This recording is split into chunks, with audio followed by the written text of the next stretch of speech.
des siècles que les gens recherchent ce que nous avons trouvé il y a quelques jours. Nous avons travaillé ardument, bien sûr, et nous avons trouvé, grâce à notre équipe, d'un côté notre ami Stéphane, qui lui est un peu radiesthésiste, donc de ce fait, avec les baguettes, il sait trouver les fondations. D'un autre côté, le côté artistique, ça c'est mon côté. Et pour creuser, eh ben, c'est tous les deux, il n'y a pas d'avance, on a un peu mal au dos, mais ça va aller. Ça va aller. Alors, nous aimerions vous présenter ce que nous avons découvert. Voilà. Ce que nous avons découvert. Donc, nous avons trouvé dans une prairie une colonne médiévale qui nous a donné en fait l'idée de dire tiens, mais il doit y avoir quelque chose sur ce site. Ah ben voilà, justement, j'avais soif. Merveilleux. Merci. Excusez-nous. Excusez-nous. Bon, on reprend. On va remettre la bouteille sur le côté. Après, on va penser que je bois. Bon, nous avons découvert en fait une chapelle. Ça fait des siècles que les gens la recherchent. Et quelques jours, donc nous l'avons trouvée. Et ces plans ont été faits grâce aux baguettes, les baguettes magiques de radiesthésistes. Nous avons fait les plans sur un papier millimétré. Bon, de mon côté, j'imagine un peu comment était la construction romane, bien sûr, avec de la documentation. Nous avons trouvé sur le terrain, d'ailleurs, des morceaux de ces tuiles. Ils sont là. Des petits morceaux et également des dalles de période. Ça sera à Stéphane à expliquer exactement. Alors pour les fondations, bon évidemment on ne peut pas commencer à creuser, je dis, ça fait quand même, je vais dire, 18 mètres de large sur 25 mètres de long. Moi avec la pelle je ne saurais pas y arriver, et Stéphane, bon je veux bien le mettre, mais bon ça va être un peu difficile. Alors maintenant Stéphane va nous expliquer un peu l'histoire de cette chapelle qui a disparu et dont son père a essayé de trouver des traces, et ainsi qu'une autre personne, il y a 5 ans, qui a été dans les mêmes environs, mais qui n'a jamais trouvé. Nous, aujourd'hui, on peut dire, voilà, on a trouvé, et d'ailleurs, dans la poche, nous avons des traces pour vous indiquer que nous avons trouvé certaines choses très intéressantes. Une pièce romaine, une médaille ecclésiastique, une mosée moyenâgeuse, ainsi qu'une pointe de flèche médiévale qui date à peu près de la période 1000. Bon, maintenant, Stéphane, à toi. Merci Guy pour cette petite aparté. Alors, ce que je voudrais un petit peu mettre en avant, donc sur cette chapelle qui a été construite donc, vers l'an 1000. On est donc sur une chapelle romane. Donc on est dans la proto-église de Rhume, donc la première église du château de Rhume. Donc c'est quand même très très très important. Et c'est que cette chapelle était reliée au château par un souterrain. Ici nous l'avons donc représenté sur le plan. Donc repéré à l'aide donc de baguettes de sourcier. Donc il est dans un axe nord-sud, donc on est directement donc relié au château de Rhume. Malheureusement, bon, le souterrain s'est effondré, donc on a une grosse dépression derrière le chœur. Donc là on voit vraiment que ça s'est effondré, donc là pour y accéder ça sera pas possible. Cette petite chapelle donc était donc composée donc d'un narthex qui est vraiment là, le petit sas d'entrée qu'on retrouve donc dans les églises, même dans les églises récentes, d'une nef, d'une croisée de transepts, avec 2 transepts de chaque côté. Donc on a environ 18 mètres de large. Nous avons donc un chœur avec un autel, une marche devant l'autel et une marche derrière l'hôtel. Et une porte de sortie derrière. Donc il y avait peut-être une cloison qui séparait, je sais pas, pour le curé de l'époque ou quoi.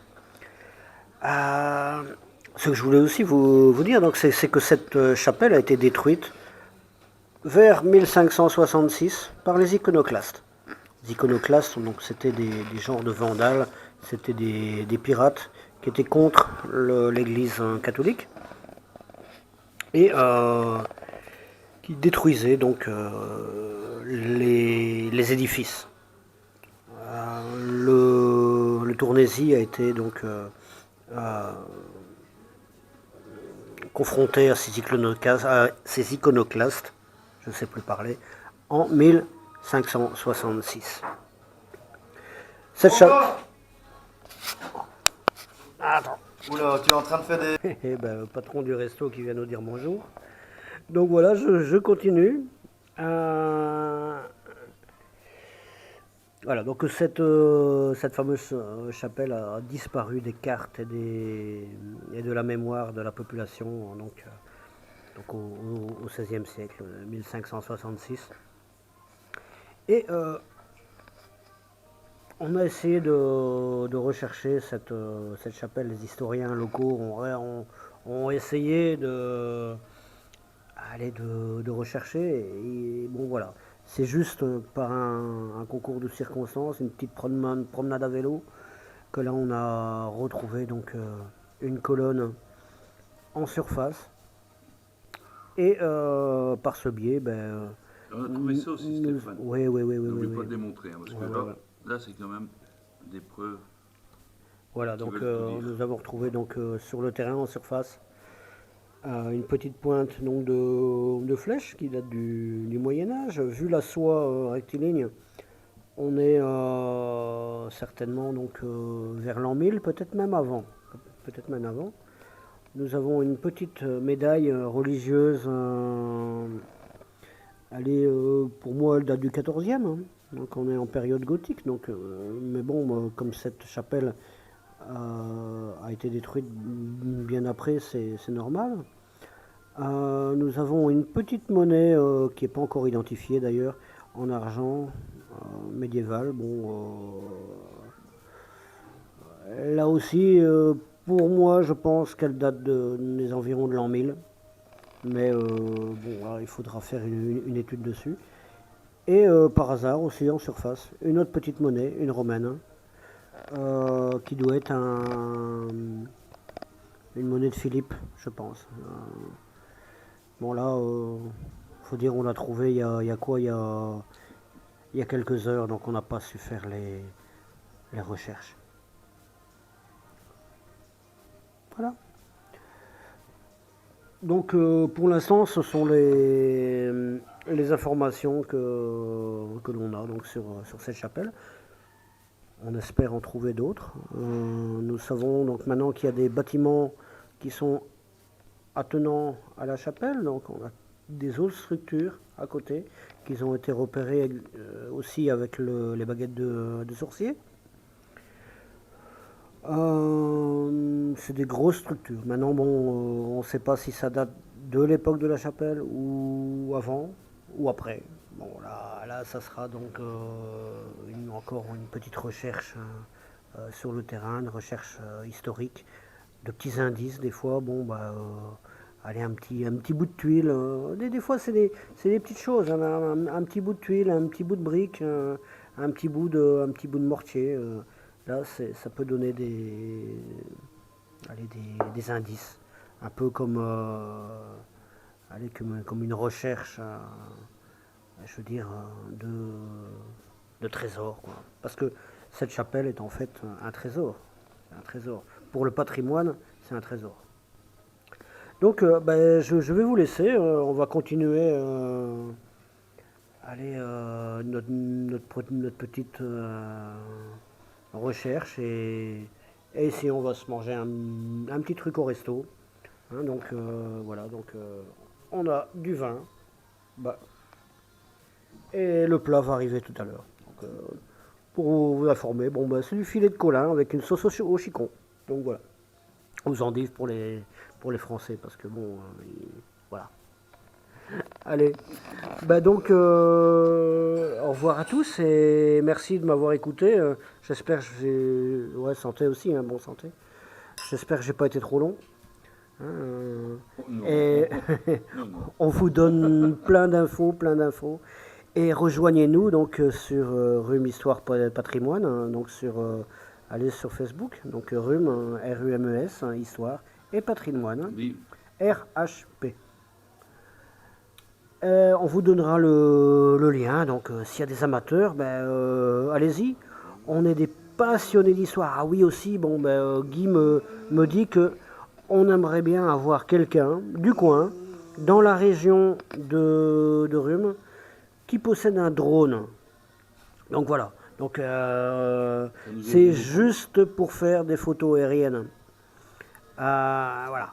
Donc par exemple, on arrive Bien, sur oui. on arrive sur aller sur un terrain. Hein. À ce moment-là, on a une belle photo aérienne. Clac, et à ce moment-là, on peut faire nos plans. Donc s'il y a quelqu'un de la région qui a un drone et qui est intéressé un petit peu bon, par l'histoire, l'archéologie, le patrimoine, hein, et voilà, bon, il est le bienvenu et on serait heureux de pouvoir l'insérer dans notre petite équipe. Allez les gens, à bientôt et à bientôt surtout pour de nouvelles aventures et peut-être bien plus.